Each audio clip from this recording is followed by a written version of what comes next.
വിവാഹത്തിന് ശേഷം ഞാൻ ആഗ്രഹിച്ചിരുന്നത് ഒരു പെർഫെക്റ്റ് വൈഫ് ആകുക എന്നതിൻ്റെ ഒപ്പം തന്നെ നല്ലൊരു മരുമകളും കൂടി ആവണമെന്നായിരുന്നു. അതിനു വേണ്ടിയിട്ട് ഞാൻ ഒരുപാട് ചേഞ്ചായി.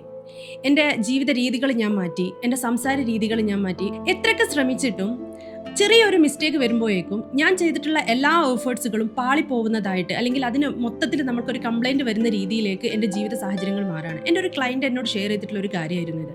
പലപ്പോഴും നമ്മൾ എത്ര ശ്രമിച്ചാലും ചിലപ്പോൾ നമ്മുടെ ജീവിതം നമ്മൾ ആഗ്രഹിച്ച രീതിയിലേക്ക് ചിലപ്പം ആയിക്കൊള്ളണമെന്നുണ്ടാവില്ല. നമ്മൾ ഒരുപാട് എക്സ്പെക്റ്റേഷൻസോട് കൂടിയിട്ട് വരുന്നു. അതല്ലാതാവുന്ന സമയത്ത് നമുക്ക് ഒരുപാട് പെയിൻ അനുഭവപ്പെടുന്നുണ്ട്. പലപ്പോഴും ഇൻലോസുമായിട്ടുള്ള പ്രശ്നം അവസാനം എത്തിച്ചേരുന്നത് പാർട്ട്ണറുമായിട്ട് ഒരു ഫൈറ്റിലേക്കായിരിക്കും. അവർ തമ്മിൽ ഡിവോഴ്സിന്റെ വക്കിൽ വരെ എത്തുന്ന ഒരു അവസ്ഥയിലേക്കാണ് പലപ്പോഴും ഈ കാര്യങ്ങൾ പോവാറുള്ളത്. അക്സെപ്റ്റൻസ് നേടാൻ വേണ്ടിയിട്ട് നമ്മൾ ഒരിക്കലും നമ്മുടെ സെൽഫ് റെസ്പെക്ട് നഷ്ടപ്പെടുത്തരുത്.